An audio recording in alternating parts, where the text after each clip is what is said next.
Hi everyone, it's noon, so we might as well get going.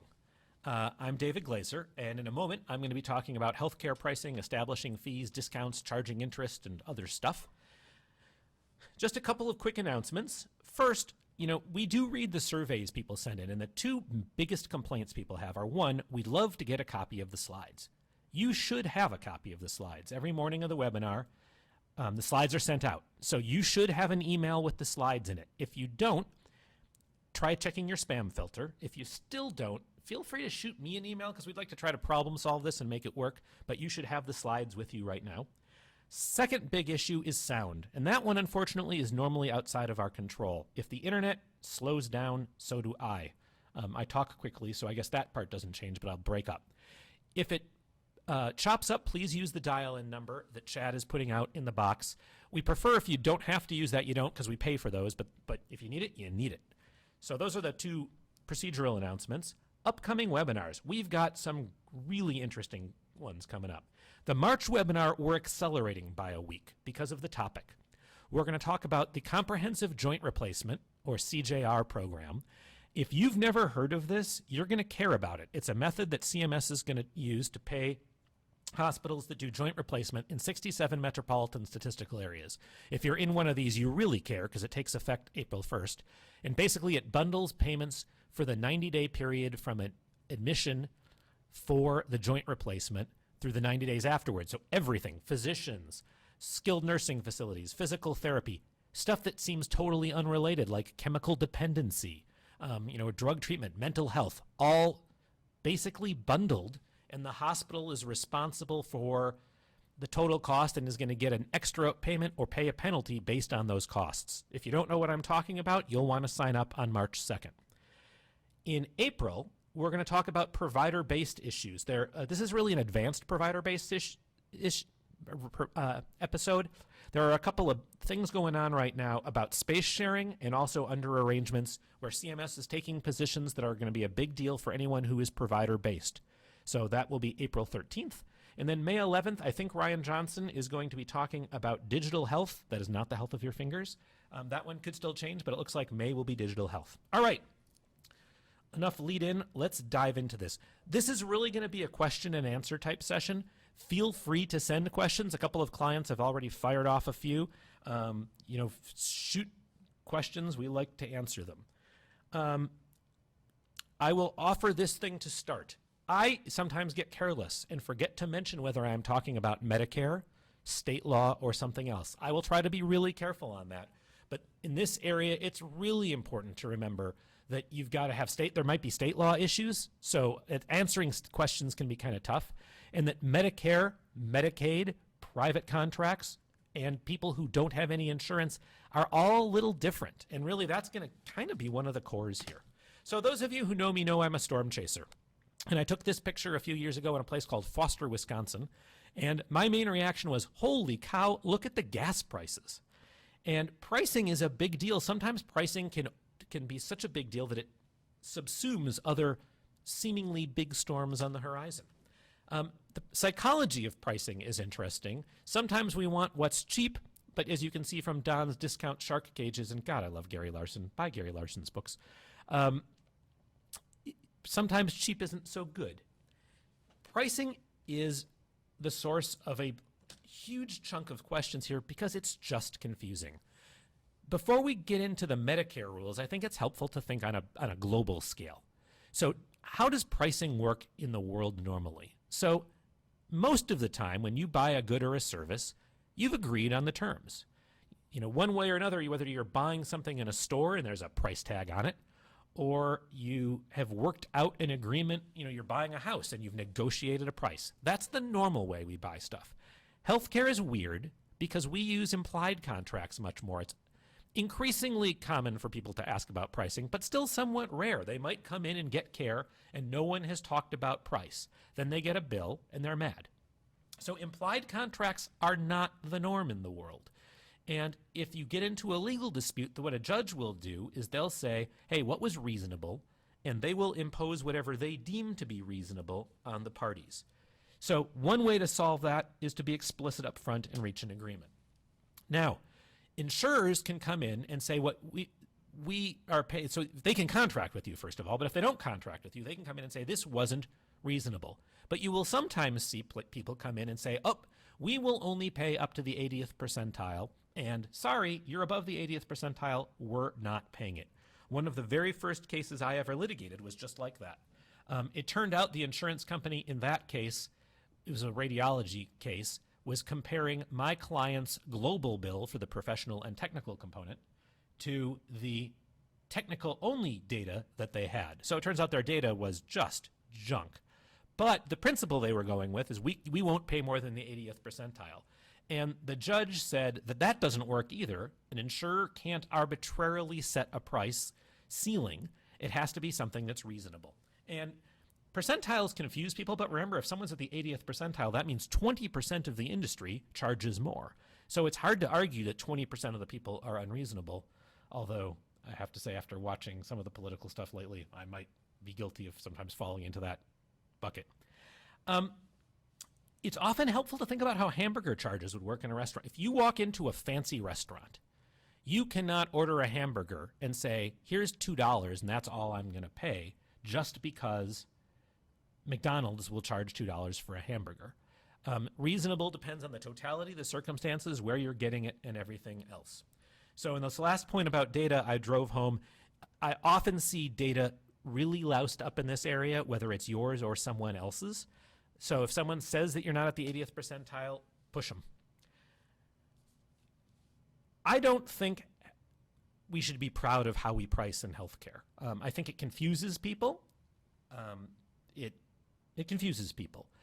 If I had to pick the industry most like healthcare, I would say it's airline pricing, and Lord knows no one loves airline pricing. And it has many of the same features. The person sitting next to you in the waiting room, just like the person sitting next to you on the plane, may pay a different rate than you do.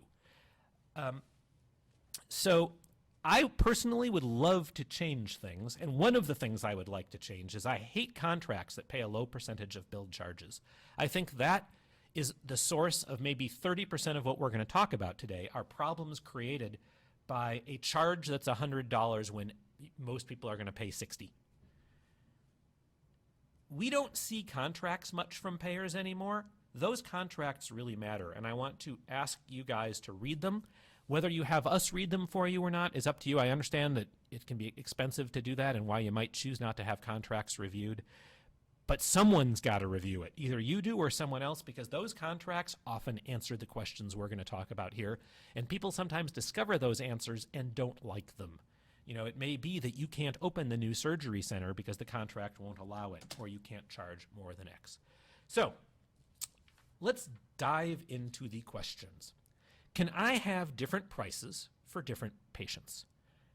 I think almost everyone's knee-jerk reaction to this is, no, you can't have different prices for different patients. And that's ironic because every single participant in this call does. If you've got different payer contracts, you've got different patients paying different rates. And it's easy to say things like you can't discriminate. And it is true that you can't discriminate for illegal bases like race, origin, gender, something like that. But you can totally discriminate on other bases, and contractual terms is one of them. So you can have different prices for different patients, but there can be all kinds of problems. And so inconsistent pricing, while not per se illegal, has all kinds of potential collateral consequences. So let's look at a few of them. So first off, if you're selling a good, that's different from services. Most of what we do in the healthcare world is a service, but you might sell durable medical equipment or some other good. There's a law called the Robinson-Patman Act, which I am not an expert on, but it prohibits price discrimination for goods. So generally, when you're selling things, it's going to be somewhat harder to have different prices. The big question arises if a patient walks in to see you and they've got no contract with you, and you want to charge them rate A. An auto insurer who doesn't have a contract with you, who has a patient who comes in, is going to say, if that cash-paying customer pays A, why don't I get A? Can you charge me 1.1 or 1.2A? And the answer is, if we go back to our implied contract, you're going to have to explain some kind of reason here as to why it's reasonable to have that price disparity. And I think that's going to be difficult to do. So as soon as you start giving price discounts to some segment of the population, you have to recognize that it could potentially impact people who pay your off-the-rack rate.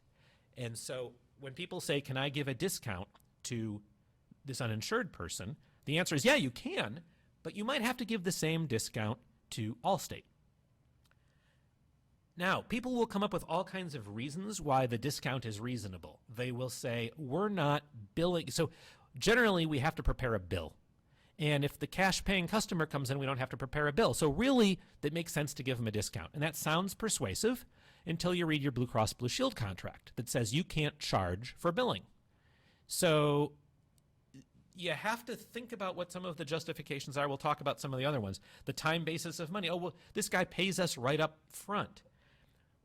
Well, that's great, but that means you're charging an interest rate that's probably usurious for someone who pays 10 days later. You can't give someone a 10% discount for paying you on Sunday. If you charge, on Friday, the 10% more, that's 10% a week, and that's the kind of stuff that, knuckle breakers or people who are worried about your digital health will charge.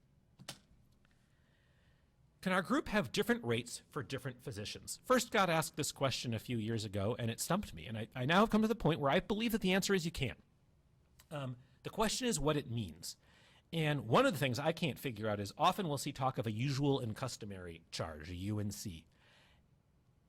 Medicare talks about the UNC, and we'll talk about that one in just a minute.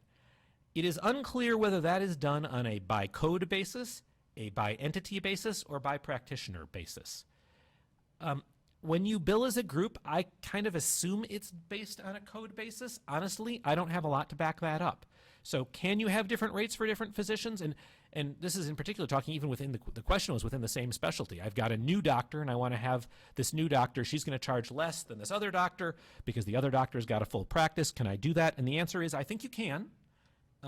It may confuse people, but it's probably legal. So common question with a commonly an incorrect answer.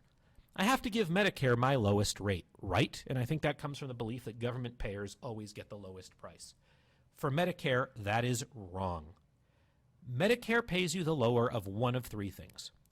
Your actual charge, so the bill you sent them, the fee schedule amount, assuming there's a fee schedule for the service we're talking about. Obviously like some hospital services are done on a DRG thing. That's in essence substituting for the fee schedule, but like in the DRG world, the actual charge doesn't matter. And then the third variable is your usual and customary charge. And Medicare says that your usual and customary charge is your 50th percentile charge. And so for basically, if you think about percentiles, there's if you go back to math, there's your median charge, which is the charge where half are above and half below. Your mean is the average. Your mode is the most common.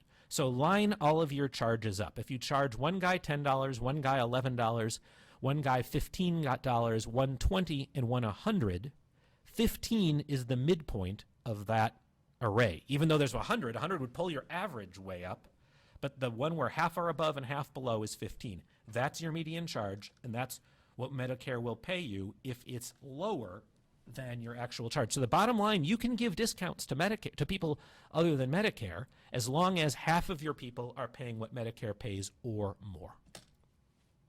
Now, what about Medicaid? You have to give them your lowest rate, right?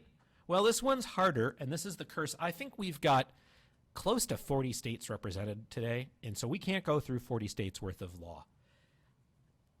And states do things really differently. Minnesota, in my mind, fairly uniquely, uses the mode. So the most common charge you have is what Minnesota uses. A lot of states use Medicare, and so they just go the same thing. And then other states do their own quirky thing. So you have to know what your state does, but it's more common to have Medicaid say that it's going to be your lowest payer. Can I require patients to pay more than their insurance reimburses? Can I put some surcharge on? And the answer there is it depends. If you have a contract with the insurer, the odds are really high that the contract is going to prohibit that. So you need to look and see. It almost always will prohibit charging a patient for a covered service. If you don't have a contract with them, then technically you can do what you want, and they're going to get into whether the insurance will pay it, and we're back into our implied contract land. So if the payer is Medicare, if you're participating in the Medicare program, you have to accept Medicare. If you're not participating, then there's a limit. You can only go to the Medicare limiting charge, which is 15% above, or 115% of the Medicare allowed amount, and that's the most you can charge. A few states, Minnesota is one of them, actually caps you at the caps you at the Medicare allowed amount. You can't go up to that 115%. If you've opted out of Medicare, you can do whatever you want. Remember, opting out, just as an aside, is a 2-year thing. You're out for 2 years, and you do it on a per practitioner basis, not a per facility basis. Once you opt out as a practitioner, you as a person are out for 2 years. Medicaid is state by state, but very few states are going to let you charge the patient more. Can I charge a patient for extras, like a phone call or for fancy coffee in the waiting room? Some of this stuff comes up in kind of a concierge type practice. So each payer is going to have different rules. Medicare is going to say you can't charge the patient for anything that's a covered service. Counterintuitively, phone calls are covered by Medicare. So Medicare says that they're covered but not separately reimbursed. You can't charge a Medicare recipient for anything that the Medicare program covers. So most insurers have basically identical language in their contracts, and they won't let you charge for more, for anything that's covered. If you don't have a contract, well, it's kind of Katie bar the door. So I've got an out-of-network patient coming in. Can I adjust my fees for an out-of-network patient so that the out-of-network patient doesn't have to pay me more than they would pay an in-network practitioner?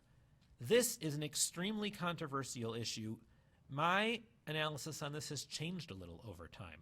So you got to understand first, insurers want the network to mean something. So they want to say, no, you can't just give a discount. So if it's we pay 80% of out-of-network charges, you can't write off that 20% copay. And one of the arguments that supports that is they'll say, if you're lowering your charge, we only pay 80%. If you're lowering your charge from $100 to $80, then we're going to pay $64. There has to be a 20% copayment, and our payment is linked to whatever your charge is. That's how I initially expected this to come out. There's at least one court case that comes out the other way. Remember that in this sort of situation, even if you don't have a contract with the insurer, there is a contract between the patient and the insurer, and that's going to matter here. And they may have a deal with the patient that is, we will do X up to X amount, or more commonly, X% of the billed charges. So if the insurer pays off of a fee schedule, it's a little easier, because if they're saying this is the amount we pay, you could arguably go to that amount. If it's a percent of charges, that's harder to deal with. And if it's a percentage of a fee schedule, that's also harder to deal with. Anytime we're talking about percentages, it's harder. But there is at least one New Jersey court that ruled against an insurer, HealthNet, that was going after physicians who had an ASC and were trying to do this. They waived the out-of-network charge, and HealthNet said you can't do this. And they pointed to a state law that forbid dentists from waiving coinsurance, and the court said, we're not going to apply that here, we think it's okay. That decision surprised me a bit, and I'm still kind of nervous about waiving the out-of-network charges, but it's out there as an option. Do I have any kind of requirement to provide patients with information about pricing? And this is a state law question. The short answer is you need to know what your state says. Increasingly, there are a handful of states that require you to give some kind of good faith estimate of what you'll expect the charges to be. Generally, there isn't a law on this. I think if people ask, it's helpful, because if you get into a dispute, remember in implied contract world, the more information you've given the person, the more likely you are to survive in that dispute. And so, people are a little less likely to be annoyed if they're not surprised. Of course, if your estimate is wildly off, I suppose in some ways a wildly off estimate could be worse than no estimate. Is there any limit on how much you can raise your prices? Federally, no. Occasionally, some states, especially in the northern tier of the country, have experimented with price controls. Minnesota did that briefly. The Northeast has had some states that have done that briefly. Basically, unless your contract does it, and it generally don't, you're free to do it. Just a thing to put in the back of your mind, in the antitrust world, Antitrust regulators think of a 5% price increase as something that the ability to make one stick as an indicator as to whether or not there's a monopoly present. That's not totally binding, but it's just an interesting thing to note that's out there in the case law. While talking about antitrust, I want to spend a moment, because antitrust really ties in with pricing in a bunch of ways. And we have not figured out how we feel about antitrust in this country. The whole idea of antitrust is that we want competition, but when it comes to health policy, we're mixed about that, because we say we don't want an MRI on every corner. That drives up the cost of health care. So we haven't figured out if we want competition or coordination yet. The notion of a certificate of need, that's the idea that the state is going to limit new competition. That's completely inconsistent with the competitive health market. And somehow this juxtaposition of CON and competition has existed, and there's amazingly little intelligent conversation about it out there. Now remember, antitrust laws are biased in favor of the buyer. So if you're thinking, boy, it seems really unfair, insurance companies have a leverage over me as the hospital or the clinic, you're right, because it's favoring insurers over practitioners and providers, and it's favoring consumers over insurance companies. So antitrust is a really broad term, and it covers a lot of things. A couple of terms that are helpful to understand: most antitrust analyzes whether or not you have market power. So there are a few things that you can get in trouble for even if you don't have market power. We'll talk about price fixing in a minute. But otherwise, they will look at both the product market and the geographic market and decide if you have leverage in either of these. So the product market is the thing. So an orthopedic surgeon would have a product market, orthopedic surgery. They're competing with other people who do the same sort of thing. They're not competing with a GI. Are they competing with a podiatrist? Well, there's some overlap, but there's not really, podiatrists can't do everything that an orthopedic surgeon can. So you look at who could provide exactly that same good. Those are your competitors, and that's the product market. The geographic market is where could the person go, and where do people reasonably go? So if I am looking in Omaha, Nebraska to have cardiac surgery, where would I go? And I pick Omaha in part because there's an interesting case where a court decided that people might go to Lincoln, which is 56 miles away, and the court decided that that 1 hour drive was reasonable. People might go to the University of Nebraska, and that Lincoln and Omaha are truly geographic competitors for cardiac surgery. Now, are they for family medicine? Probably not. And so the question is always, for the service in question, how far would people go? Price fixing is an exception to this idea that you need to have market power to get in trouble. If you and a competitor agree on a price, that's enough to send you to the big house. So if another law firm were to say, okay, here's what I'm going to charge, that'll get you there. Now that gets to a question, I think I have this as a separate question, but I'm going to do it right here. Many people think it's illegal to know what someone else charges. They're scared to pick up the phone and call a competitor and say, what do you charge for this? And many people think it's illegal. It's a felony to know that. Think about this one for a minute. Does Target know what Kmart charges? And the answer is, well, to the extent that Kmart exists anymore, the answer is yes, they do. They can walk in and see. It is not illegal to know what someone else charges. It is illegal to agree. Now, why do people get so nervous about sharing the information? Because courts have said that if you can show an inference that people have agreed, you don't need to show some kind of written agreement, you don't need a blood oath, you can infer from the facts that people have reached an agreement, and if you can do that, you can get in trouble for price fixing and you can go to jail. And so some people would say, I don't want to know what my competitor charges because it might make it easier for someone to argue we've colluded. But it's important to know it is not illegal. I was just helping two groups come together in a merger, and they got advice from a big law firm, and the big law firm said that they couldn't talk about their respective fee schedules until the merger was complete. And to be blunt about this, I thought that advice was insane. I thought it would be like malpractice to not look at your fee schedules before you did the deal. It seemed like a very important thing to talk about.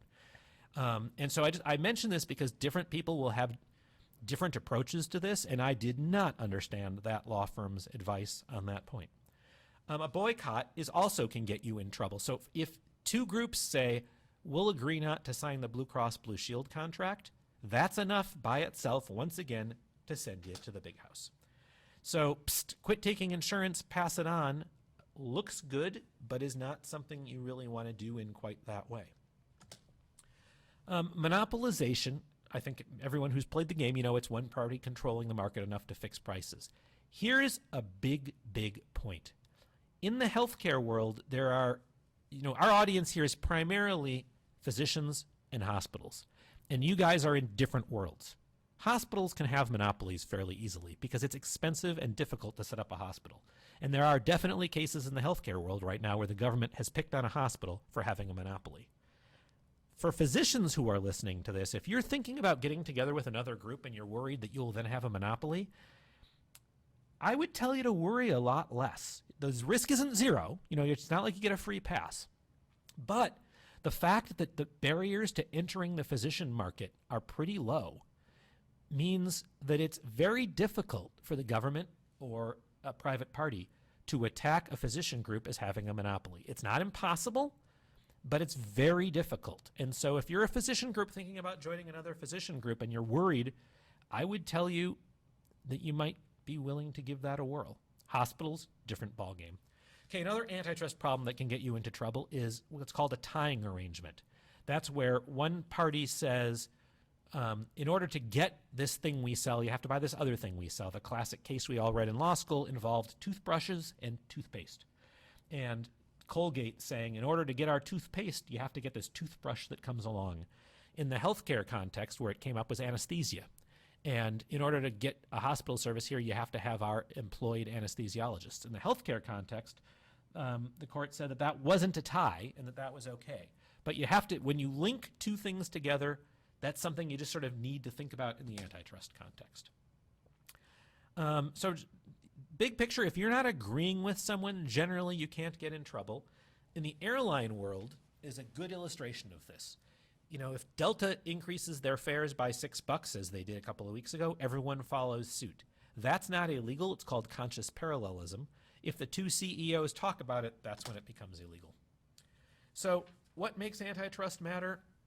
Well, anytime you're negotiating with insurers, if hospitals and doctors are having a relationship, antitrust law can matter. Actually, one place that people sometimes forget about is peer review. You're a bunch of doctors sitting around and comparing someone else. That someone, and you're looking at their quality of their care. That person can argue you're a competitor trying to restrict their practice.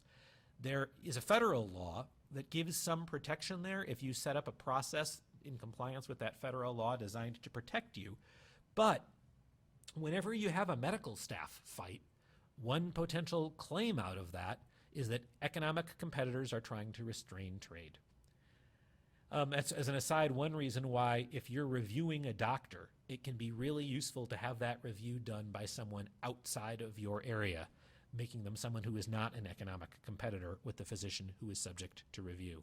And it's certainly nice to try to blind it so that people don't know who is being reviewed. Joint ventures, pricing, obviously, and then mergers. So if you're a physician or a hospital right now, but let's focus for a moment on physicians. You want to get more negotiating clout, and you want to work with insurers. What can you do? Can you just say no? Can you unionize? Can you all agree not to sign a contract? And can you get big? Which of these work? Just say no by yourself is okay. You can always say no. Unionizing is hard because unionizing is really an employment thing, and so it works in the context potentially. If a physician is employed by a hospital, those physicians can probably unionize. You can't really have a union to deal with the insurance company because they're not an employer. So this is a bigger pickle in your relationship with the insurance company. Can two groups agree not to sign a contract? No, one group can. So if it's one corporation, corporations can't conspire with themselves. So one group can do whatever it wants, and all the doctors in the group can agree not to sign a contract. Two separate groups can't reach an agreement. And that's one reason I would say if you're two different physician groups and you want to try and do stuff together, merging is not a crazy idea. Can you get big? Well, you can't become a monopoly, but in the physician world, remember, if there aren't that many barriers to entry, you probably aren't a monopoly, and so merging can be a viable option. So can you jointly negotiate? Well, you can form a network, but the truth is, if you're forming a network and the real goal in this is to increase your reimbursement, I get super nervous. So if you're trying to jointly negotiate, I am personally a fan there of merging as your mechanism to do it. I am not a big fan of the networks that are out there.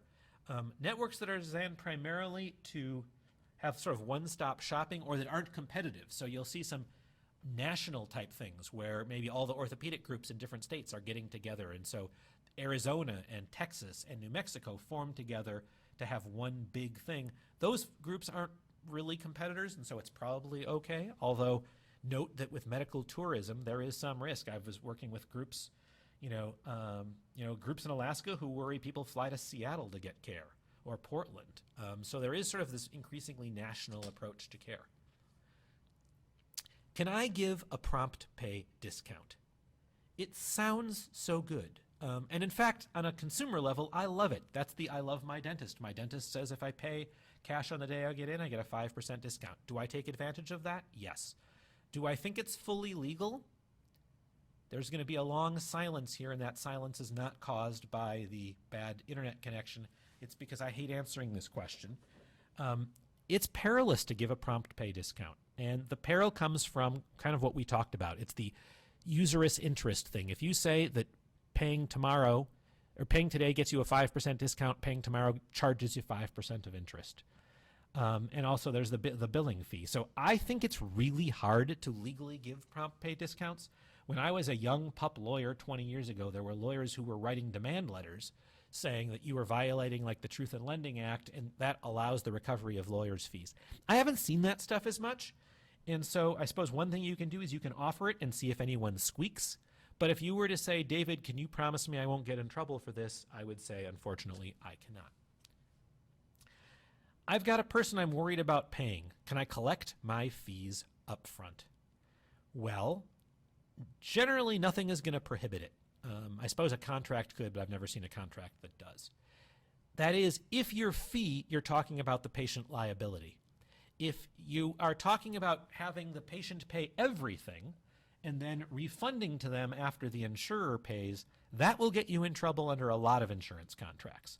You can't collect from the patient money that you're expecting to get ultimately from the insurer. And I think most of the insurers will complain about that, and I think that's likely to irritate patients as well. Remember, if you do this, there's a giant practical issue, which is you better refund the money because you don't want to hang on to it, which leads us to this question. Do I have to refund all credit balances?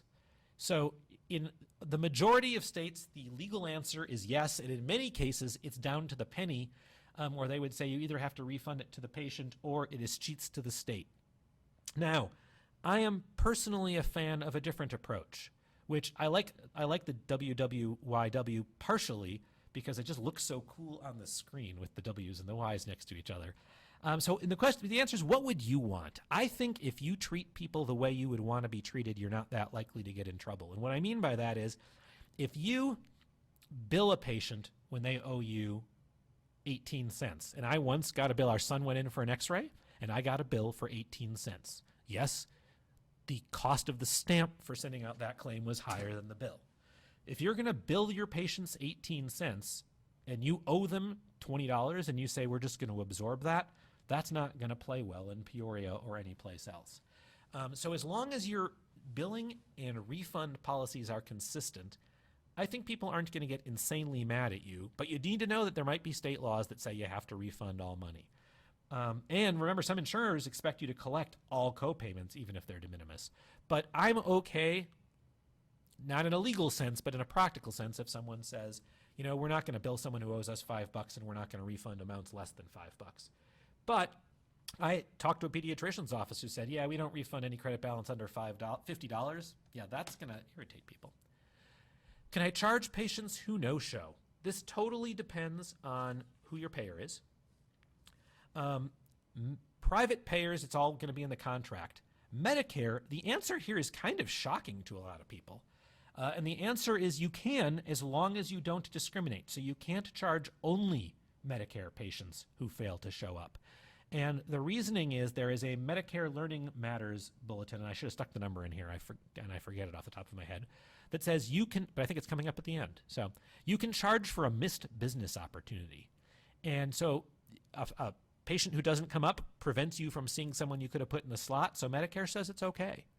Medicaid is going to depend on the state. A lot of states will not let you do it. Can I stop seeing Medicare and Medicaid patients? So this is in many ways covered. Well, at first, I guess the short answer is in many states, the answer is yes for Medicare. Medicaid's a little more complicated. So for Medicare to attack it, someone would try to argue that it's age discrimination. And there is a federal age discrimination act that says if you get federal funds, you can't discriminate on the basis of age. But you are allowed to take action that could have a disproportionate impact on a group if you're doing it on a factor other than age. Well, I would say that if you're refusing to see Medicare people, unless you're saying I hate old people, so I don't want to see anyone from Medicare, you're not doing it because of age. You're doing it because you think Medicare doesn't pay a rate that you are comfortable with. So I don't think that the risk under a federal age discrimination act is very high. You know, it's not zero, but I wouldn't lie awake worrying about it. I would feel comfortable on that approach. Now, if CMS has a relationship with you, a provider relationship, i.e. you're a hospital, they can terminate their contract with you unless there's a restriction that applies to all patients. And so I don't think you can. So if you had something like you're not going to see any new patients, you could apply that across the board, but you can't just stop seeing Medicare patients if you're a hospital. There's no corresponding prohibition for suppliers. Quick lingo point, remember providers are things like hospitals, skilled nursing facilities, and other facilities. In Medicare parlance, suppliers are clinics, physicians, therapists, and others who, this is a little oversimplified, but are paid under Part B. So doctors can stop seeing Medicare patients if they wish. Now remember, then that's different from opting out, and I'll just mention again, opting out is practitioner specific, and if you do it, you're stuck with that for 2 years. But you could say, I'm just not going to see any more Medicare patients. The difference between opting out, you see the patient, you charge the patient, you just don't get paid from Medicare. You're taking money directly from the patient. Medicare rules are going to vary by state. Some states will say that if you're going to do restrictions, you have to report it. Some states use a carrot and a stick, like they might say if you stop seeing Medicare patients, then you can no longer see state employees. Some variant of that. Can you waive copayments? So the short answer is it depends on why. So there are a few laws out there, and then there are some practicalities. So the laws are the anti-kickback statute and the civil monetary penalties provision, which are federal laws, state laws, also Stark. Okay? So under the anti-kickback statute, intent is all that matters. And so the question is, why are you waiving the copayment? If you're waiving the copayment to get people to come in, that's going to be a problem. If you're waiving the copayment because the patient waited 45 minutes in the waiting room, I'm going to feel pretty good about that. And so the anti-kickback statute is entirely why are you doing it? And if you're advertising it, for example, I'm really, really, really, really nervous about it. The civil monetary penalties is somewhat similar. It's talking about if you know or should know that it's going to influence the beneficiary's selection of a particular provider. Now, I'd say a smart person could say, well, geez, if the person's mad at you and you're waiving the copay, isn't that something you're doing it because it's likely to influence their selection? But I still feel okay because I think that it's not the amount. You're not doing it because the compensation is going to influence their decision. You're doing it because you think you shouldn't be charging them for a service that was incorrectly delivered. Many states have state anti-kickback statutes that extend the federal law to private payers. And sometimes those state statutes aren't identical to the private payers. A lot of contracts require you to waive copayments. So practically, here's what I'd say. If the person is poor, I'm okay waiving the copayment. Can I point to the specific legal provision that supports that? I cannot. I just think that it's unlikely anyone's going to get mad at you. What about the person who's pissed off at you? I once again feel like it's okay. Now, there's a provision of the law, I want to say it's 1115 of Social Security Act that I did not know about until about 4 or 5 years ago, really complicated, that involves Medicare as secondary payer provisions that technically requires you to report if you do things like waiving copayments in a medical malpractice situation. Generally, that's not going to get triggered if all you do is waive the copayment. But that's a thing that's out there, and if you've never heard of it, I haven't heard it enforced much, and it's one of the hardest things I've ever read. I would have a hard time explaining it to you right now because I haven't looked at it in a couple of years. But if you've got questions about it, you can always send one of us an email afterwards. Can I give free care to employees? Well, yes, I am not a big fan of it, and I'm not a big fan of it for a number of issues. So first, there are potential benefit plan issues. It can raise discrimination issues because you might be giving more to some employees than others. One of the things I hate about this is if you give free care to employees, you're more likely to benefit the insurance company than the employee. You're basically saving the employee a copayment, but you're not charging the insurer anything. And so there's a part of me that feels like this makes no sense. I'd rather charge the employees and take the money. If you feel guilty taking the employee's copayment, though, I would do one of two things. I would write to your health insurer and say, do you mind if we provide care to our employees without charging them a copayment? And if they're fine with that, then fine. Or I would take the employee's money and put it in a swear jar, which is at the top of my mind because one of our neighbors has recently imposed a swear jar on our daughter. Have the swear jar where you collect the money and have a party for your people at the end of the year. But just another thing to keep in mind, our employment folks would tell you, be a little bit careful when you treat your employees because treating your employees can go south. And so one of the things is having free care for your employees. If something goes wrong, like you treat the employee then says that you're getting rid of them because you know they have a health condition, the fact that you were doing it for free kind of helps buttress their claim that you wanted to know what was going on with their health condition, and all that stuff can kind of wind up fitting into the no good deed goes unpunished view of the world. Can I give free care to physicians? So this is going to depend a little on whether you are a hospital or you are a clinic. So the anti-kickback analysis all looks at what your intent is. And if you're doing it to get them to use you, that's a problem. So I once saw in a chart, don't charge him, he's a good referral source. That is enough to get you convicted of a felony. You really would need nothing else. You've got remuneration and intent. If you're a hospital, you definitely have to worry about Stark, and it's a potential giant problem here. If you are a clinic, you only have to worry about Stark if the doctor that you're giving free care to orders designated health services from you. So remember that under Stark, if you get referrals from a doctor for designated health services, any compensation relationship you have with that doctor has to meet an exception under Stark, and we don't care about intent. And the list of designated health services is on this slide, and it's a long list. So if a doctor sends people to you for x-rays or lab, that's going to trigger it. If you're a hospital, every doctor who sends anyone to you is covered by Stark because of the last point on there, inpatient and outpatient hospital services. If you're a physician group, it's a little less likely because if the doctor refers to your physicians and then that won't trigger Stark. It would only be if they directly order lab, PT, or radiology from your clinic. That would be the only thing that would trigger Stark. Now, Stark does have a professional courtesy exception, but it's pretty onerous to get under it. So it's you have to have a medical staff. You have to offer it broadly. The person can't be on Medicare and Medicaid.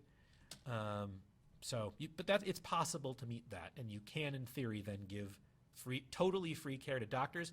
If you do it for all doctors. Don't pick and choose the doctors you do it for. Can you give discounts to the poor? Yes.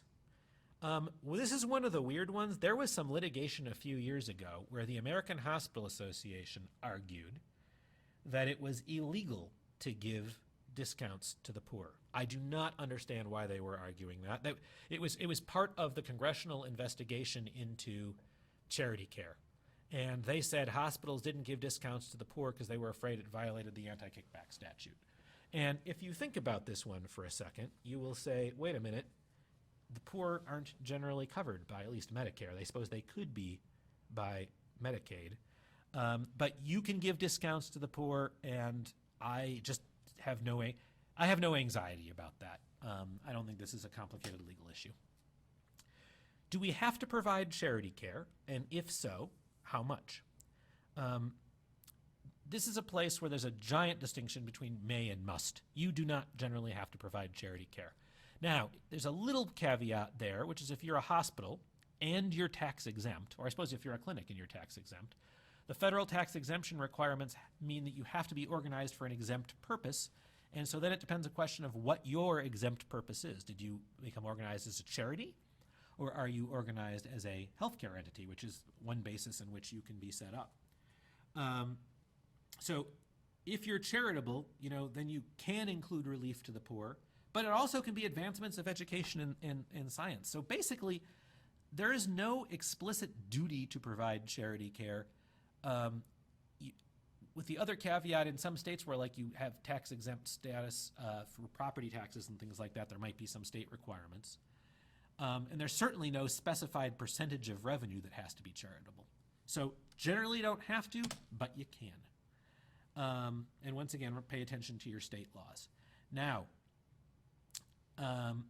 hospitals can determine their own indigence criteria. There's nothing that says you have to, for example, that you're limited to poverty line or double poverty line or anything else. You can set your own criteria, and you can do that whether you're a clinic or you're a hospital. Hospitals have to deal with something called the Provider Reimbursement Manual, which has guidance on charity care policies, and where this really comes up is in situations where you're trying to claim bad debt as expenses. So the Provider Reimbursement Manual says that you have to determine, you can't just say to the patient, you choose whether you're poor, and you have to consider their total resources, including assets, liabilities, income, and other expenses. You're supposed to determine that there isn't someone else who's going to pay their bill, and you have to keep documentation of the method that you use to determine whether the person is poor. Remember, this is only for hospitals. If you're a clinic, you can ignore everything I'm saying here. So a patient isn't paying their bill. Do you have to put them into collection? And the answer is going to be slightly different for clinics and hospitals. And the reason is your cost report. If you're a hospital and you want to claim bad debt on a cost report, you have to make a reasonable effort to collect. So now if you don't want to put the bad debt on your cost report, as a hospital, you don't have to collect. For clinics, the answer is no, you don't have to put someone into collection, with one little teeny asterisk. If you were to do the wink, wink, nudge, nudge thing with a patient where you say, hey, I have to collect my copayment from you, but I'm not going to put you into collection, and you use that as your mechanism to have them not pay the copayment, I would be nervous about that. But if someone doesn't pay their copayment, do you need to put them in collection, especially in a situation where maybe putting them in collection costs you money? No, you do not. So as a hospital, when can you claim bad debt? Well, it has to be related to covered services. You have to establish that you reasonably tried to collect and that it was uncollectible, and that you are using some sound business judgment when you decided to write the thing off, which doesn't mean you need to put everyone into collection. You just have to use sound business judgment.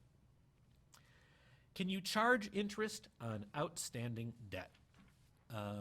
Well, this is a question I really like, because this is one that I had a client get in trouble for recently, where the government took a position that is unsupported by the law. So first, if you charge interest, there are some complications here, all right? There are a bunch of laws.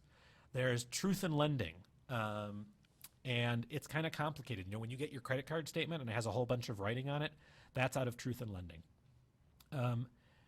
You need to comply with all of that if you're going to charge interest. You need to know your state usury law. You need to know Medicare and Medicaid policy. So let's look at this in a little bit of detail. So first, let's look at Medicare. So a bunch of the contractors say that physicians can't charge interest to Medicare patients. And CMS has written to at least one of my clients in the southern part of the United States and said, you're in trouble, you charged interest. And they cited a regulation, which I stuck here. And it basically says that you can only collect the difference between the Medicare allowed amount and basically you can collect the copayment, all right? So that's the regulation, and they cite that as the basis for the inability to charge interest. Well, that's ignoring the Medicare Learning Network Matters issue that I mentioned before. So this is the one I couldn't think of. It's 5613. So the charge for a missed appointment isn't a charge for the service itself, to which you have limiting charge issues, but it's a charge for a missed business opportunity. Therefore, if a physician's missed appointment policy applies equally to all patients, you can charge the Medicare patient directly. Well, interest is a missed business opportunity as well. The patient didn't pay you on time, and you are missing the business opportunity of the time value of that money. And I'm quite convinced that Medicare's position with my client was wrong. I sent them a letter that said that. That was, I want to say, 4 years ago now. I am still waiting for the response, and they did not go after the clinic. So I think that ultimately they agree that they're wrong, but they haven't told me that they agree. They just left the clinic alone. So, I mean, it may not be worth fighting about. I think a reasonable clinic may say, my goodness, I just don't want to pick a fight with CMS over the $2 I'm going to get for interest on a copayment, but I think it's legal. But keep in mind there are other issues. You've got to look at state law. So, Minnesota says that if you don't have a written agreement with the patient, you can't charge more than 6%. If you have a written agreement, you can still only go up to 8%, unless you have a license. I picked another state at random because a client asked us to look at Georgia not that long ago. So in Georgia, you could get up to 7% without a written agreement, but you need a license for 8%. And so this stuff gets hard, and you have to sort of know all of what's going on. What collection issues must I be worried about? And we're about to end here. I know some questions are coming in. There are a couple of questions people have sent me already, and you can send them in now. So what collection issues do I have to be worried about? And there are some. There's something called the Fair Debt Collection Practices Act that limits when you can call patients. And either if you're doing these collection calls or if you're contracting it out, you need to know things that, like, you can't call during an inconvenient time. There's a presumption that 8 a.m. to 9 p.m. is presumed convenient. If the patient has an attorney, you got to contact the attorney. You can't call them at work if they tell you not to. And you have to cease communication if you get a notice from the patient of refusal to pay. So those kinds of things are out there. Now, there's also a whole bunch of stuff that's state law. One of my Minnesota clients sent a thing yesterday, which is a really good question, that said, here's this thing. Well, here was the question. Can my collection company impose a charge on patients who want to use a credit card to pay? And actually, we can make that just a more generic. Can you charge, a surcharge, a credit card surcharge? Now, not my area of expertise, but I talked to one of our banking people, Bo Herdig, and he explained that there has been some litigation. I kind of remember reading about this, where Visa and MasterCard were sued for trying to prevent people from charging a rate, and that litigation still continues. There are certain circumstances where you can impose a surcharge, but they are difficult to do, and so you need to be aware of what your Visa and MasterCard agreements say, because they may very well prevent you from doing it, and you don't even get to the state law question. In Minnesota, there is a very difficult to read state law that seems to suggest that the answer may be no, but it's unclear, and I wouldn't want to give an opinion here because the law uses words that aren't defined very well. All right, I believe we have some questions that have come in. Oh, actually, here, one I got asked yesterday that I remember. What about using coupons? And I thought this was a great question. It actually came in with the general thing, how do we give discounts to the uninsured? Can I use a coupon? A coupon to me is a pretty brilliant way of getting at things from a practical standpoint. Now, if you use a coupon, I think you got to let the coupon apply to everyone. So if an insured patient comes in and there's a 20% off coupon, their insurance gets a 20% discount. You're going to apply the 20% discount to your insurance bill. You're going to apply it to their copayment. You're going to apply it across the board. The reason I think that the coupon can be somewhat brilliant is obviously people with insurance are a little less likely to take the trouble to clip the coupon because it isn't worth very much to them. So if you're trying to figure out how can I try to give a discount to the uninsured person who can afford to pay and not have that discount apply to everyone else, the coupon is really the best answer that I have heard so far. So Marguerite, I think, has been gathering some questions here. What do we got? All right, you just actually answered the first question, which was about if a new clinic is opening and offering a 20% off coupon for all initial exams. So yeah, I think you could offer a 20% off for everyone. And so you're giving 20% off to everyone. If you apply it to insurance, I don't see a problem with that. I think that's kosher. I think you would apply it to the copay. I think you would. It would be across the board, but I'm comfortable with that, and I think that's a great question. So Mary, the client who asked that question, was one of the comes up with good questions all the time, and that was one that was a stumper and a good one. All right, we have a few other questions related to specific discounts.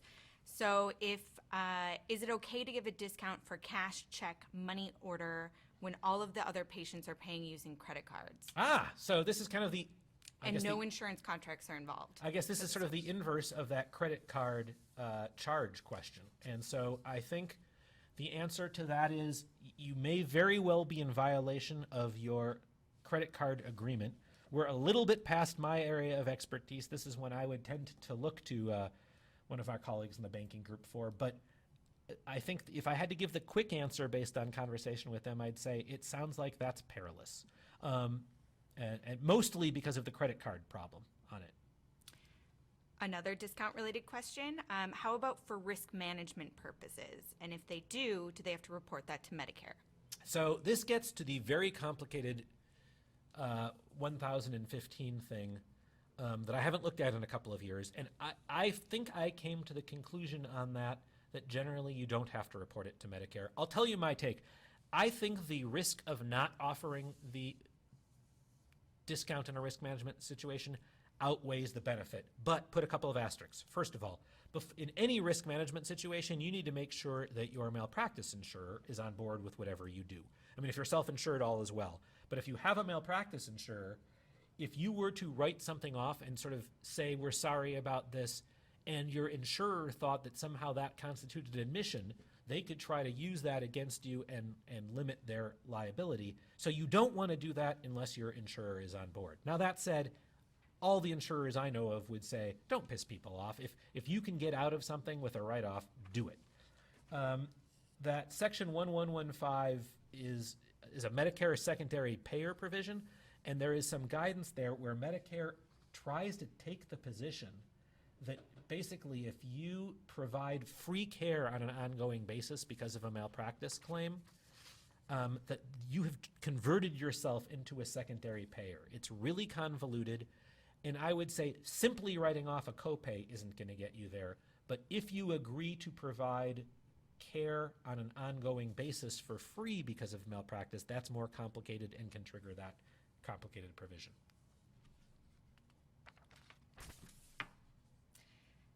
Okay, here is a question that comes from a health clinic on a public university campus. So they collect a health fee from all currently enrolled students, which funds most of their operation, but they also charge patients and students who use their services and bill their insurance. Can they waive copays with the understanding that they're using the health fee that they pay as their copay? That's a great question. I think I want to think about that one a little more slowly. I think it's a contractual question. You know, really the question is the person who's going to get mad at you for privately insured patients is the insurer. And if the insurer is okay with it, you're fine. And so the question is, does the insurer argue you're breaching the contract with them? And so I think in some ways this is less of a legal question than a practical one.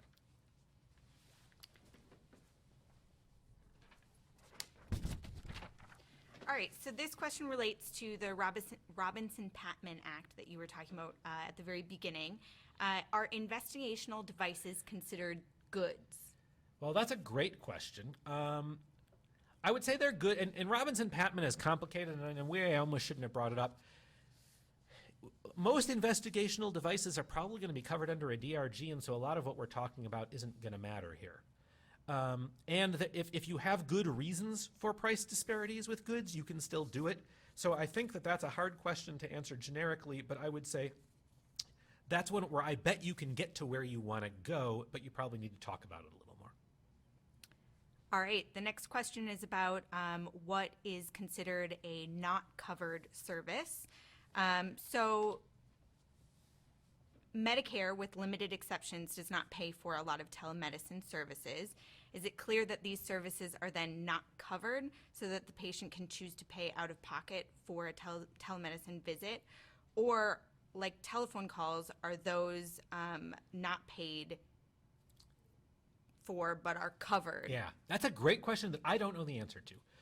So that's one. So we'll do a couple more questions, but I will just remind people, since we're at the top of the hour, we're not going to have a hard end here, but just remind people, upcoming webinars, that in May, we'll see if Ryan can answer that as part of his digital health question, or digital health webinar. Remember, next month we've got the CRJ, Comprehensive Joint Replacement, and Gain Sharing. We're going to do both. So this Comprehensive Joint Replacement Program, which applies in 67 MSAs around the country, and also Gain Sharing will be the topic next month. And then in April, hot issues in provider-based billing. But I've been stumped on that question, so let's see what else we got, Marguerite, because I can't do that one. All right, how about a volume discount on services? Generally, a volume discount, I think, is going to be defensible. And in fact, this is something I apologize. I should have had something in here. Discounts, I think, in lots of settings, when you just set a price and you have a systemic volume discount, that's going to be more easily defendable.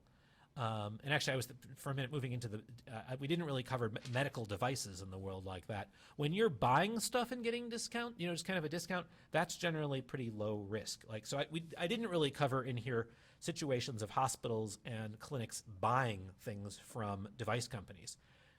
Discounts, especially if you're in a fee-for-service world and not cost-based, are to come with very little risk. Cost-based, you just have to make sure you disclose it properly when you are reporting your costs.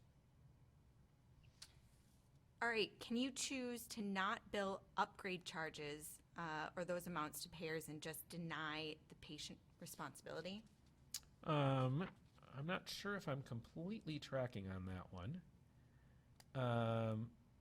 I don't know if I understand that one, so I'm going to have to punt. All right.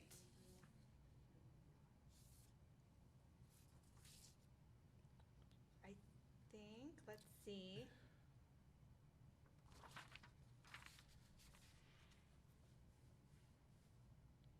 So I think we've covered most of our questions here. Now remember, we've got our whole health law group here. We live to answer questions.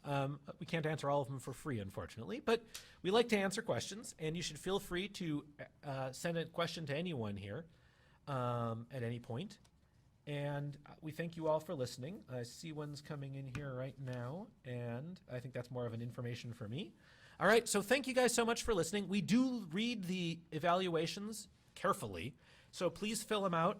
We're looking for, we've got the next few months covered, but we're looking for other topic ideas, and we're not averse to even having special webinars on occasion. And I hope you'll join us. Special date, March 2nd, for Gain Sharing and the Comprehensive Joint Replacement Program. Thanks all. Have a great day and great rest of February.